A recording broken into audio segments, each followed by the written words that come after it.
You proved once again there's no place like home.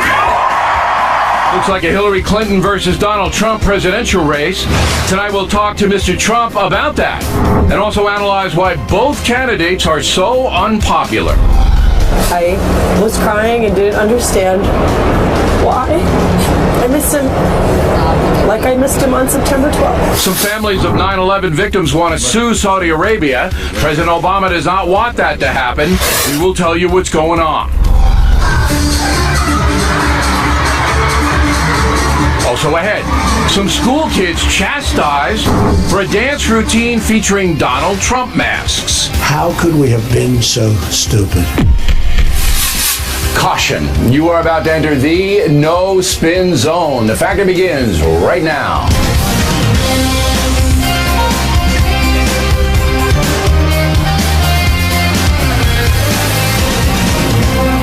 Hi, I'm Bill O'Reilly. Thanks for watching us tonight. Donald Trump versus Hillary Clinton. That is the subject of this evening's Talking Points memo. Secretary Clinton's big victory in New York last night knocks Bernie Sanders pretty much out of the race. Although Mrs. Clinton still faces an FBI investigation, barring an indictment over the email situation, she will represent the Democratic Party in the presidential election. Donald Trump also scoring very big in New York, and now it looks like he will get the Republican nod. Talking Points does not see a way for the GOP establishment to stop Mr. Trump, even if he doesn't have the 1,237 delegates needed to be nominated on the first ballot.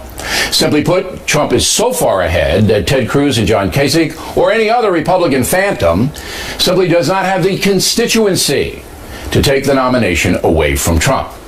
Any backroom dealings will be quickly exposed and will doom the Republican Party. So, I must admit that I'm stunned.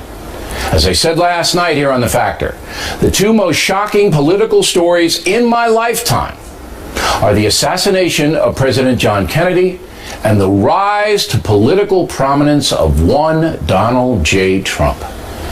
History will record that this was an uprising, a movement of the people supporting a candidate who has absolutely no ties to the political establishment. Republican voters are so angry, they don't care what Mr. Trump says about other people. They don't care if his programs are controversial. They simply want to hear his message stated in a blunt way. Trump's strategy has been brilliant in mobilizing support, but it's also put him in a position where most Americans now view him unfavorably, at least according to the polling. The Real Clear Politics average has Mr. Trump's unfavorable rating at 65%. Hillary Clinton's at 54%. Those numbers can, of course, come down because now it's really a one-on-one race for the White House. That being said, Bernie Sanders likely will hang in there because if Mrs. Clinton is indicted, he'll be in line for the nomination. I also expect Ted Cruz to compete energetically in the remaining primaries and John Kasich to at least make it through the Northeast primaries that will come to a head next Tuesday. All in all, tall cotton right now for Donald Trump and Hillary Clinton. Whether you like them or not, you have to give them both credit for entering a very tough arena and emerging victorious. And that's a memo. Now for the top story tonight, let's bring in Donald Trump, who joins us from Indianapolis. So, am I making any mistakes in my talking points, Mr. Trump? Well, I don't know why you're so surprised. I mean, you know, we've been doing well. I've done well my whole life. I've had victories my whole life. So we're going to have another victory. We have thousands of people. We're in Indiana.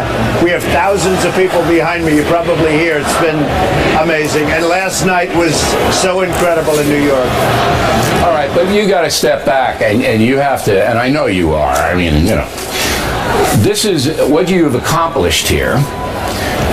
Has never really been done before in this country. I mean, you, a political outsider with no legislative experience, wipe out 17 experienced, most of them politicians, Ben Carson the exception, wipe them out.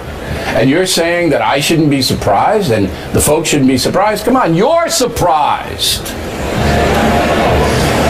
Well, I wouldn't say I'm surprised, Bill. You know, it's about jobs, it's about the economy, it's about a strong military, it's about the border. You aren't surprised that you're going to be the nominee? When you started out, I know you're a confident guy, I know that. But you must have said, you know, this is kind of a long shot, but I'm going to do it anyway, because I believe in myself.